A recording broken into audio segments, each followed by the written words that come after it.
Hello everyone, it's Janet here from the Yoga Studio and it's day 3 of our 7-day yoga challenge, and today we're going to do a yin yoga flow for the spine.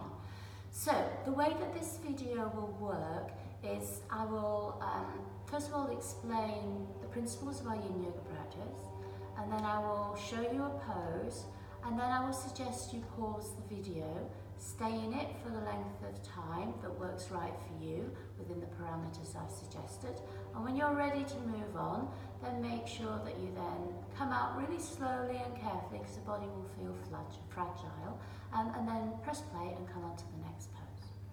So first of all, with the yin practice, yin is targeting our connective tissue, our more plastic tissue in the body, like our ligaments, our tendons, the connective tissue that we have, fascia, and they're more plasticky.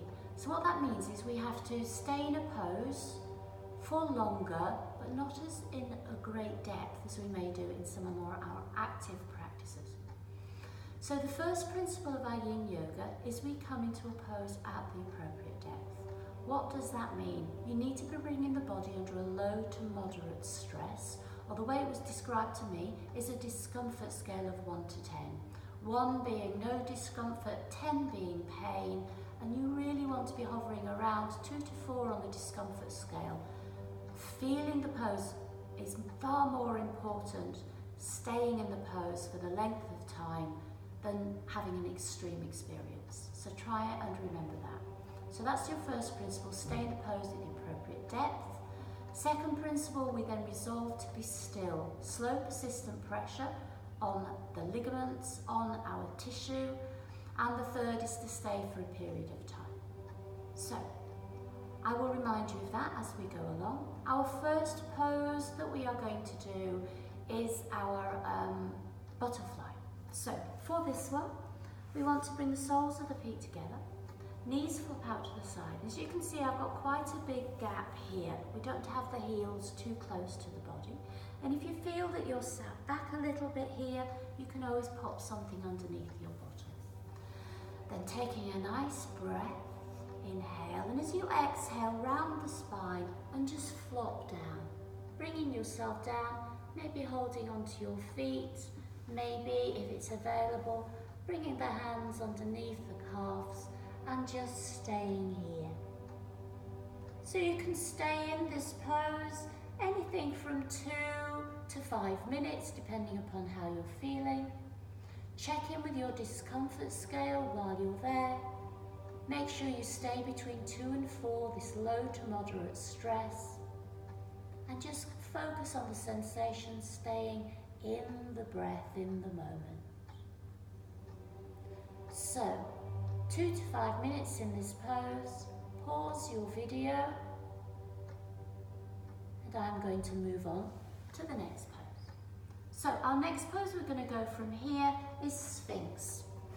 So bringing yourself down so that you are lying on your tummy. Now you have options here. If you have a pillow, you could bring that underneath and you could lean over the pillow. You could start with the elbows underneath the shoulders, forearms on the floor, rolling the shoulders away and gaze forward. If you find this is too much discomfort on your lower back, just walk forward and lessen that sensation. Now you can stay in this pose anything from 2 to 15 minutes. This is one of my favourite 15 minutes poses at home. But if you're going to stay for a long period of time, make sure you stay to that low to moderate discomfort, or you could do yourself an injury here. So it's really important, make sure your levels are right. I'm pausing the video here. Enjoy yourself, and I'll see you in a moment. So we're now going to work in pushing back from Sphinx into child pose. This is a really nice extension for the spine, and make it a relaxed child pose. And again, hanging out here, just somewhere in the region of 2 to 5 minutes, whatever works best for you. Keep an eye on your discomfort scale and just enjoy yourself here, working and following with the breath. can pause the video here while you do that. From this pose, bringing yourself up, and let's come to seated. We all know that Emma always jokes that this is my favourite pose, which is dragonfly, and I think it would be such a shame if we didn't do this yin pose with this involved. So I quite like to wriggle a little bit here just to find that right position. If you feel that you're sat back a little bit, again, propping something underneath here can just help. And we're going to start off by turning towards that right leg. Hands either side of the knee, rounding the spine. Coming down, find the stretch. Staying here for either 2 to 3 minutes. So pause your video here while you do so. And now you've finished in this pose, let's just bring that forearm down, maybe the elbow, maybe resting your head in it. Rotate this shoulder back. And bringing this arm up as we have a lovely, delicious side bend. Doesn't matter how far you go, just keep working here. 2 minutes here tops. Pause your video. And then slowly bringing yourself up. So we would repeat that on the other side. Hands either side. This rounding the spine is really important.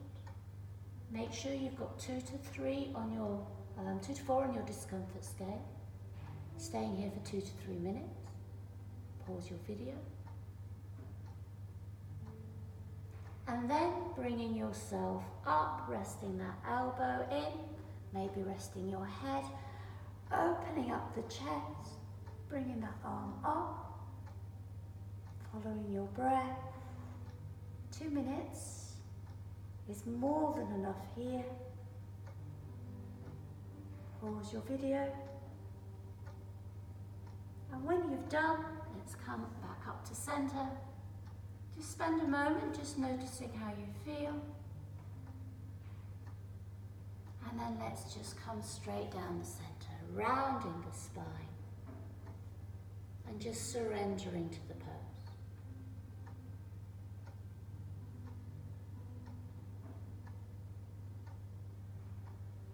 Anything here from 15 minutes. I have been known to spend 20 minutes in the pose. I promise you I haven't fallen asleep. But we all have these poses that we just love. So stay here whatever time works for you. So pausing your video.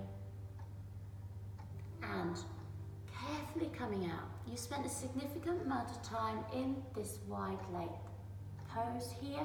So you need to be mindful, supporting your legs as you bring them back in. And you have options here. You may want to just ease the knees off, side to side. Or you can lie down in Shavasana, if that works best for you. Whatever you do, stay doing it for as long as you like. So pause your video now if you need a little bit of time, and I'll be back in a moment. And when you've finished here, let's bring those knees up. If you weren't lying down, come to lie down. Draw the knees into the chest, have a little hug in here.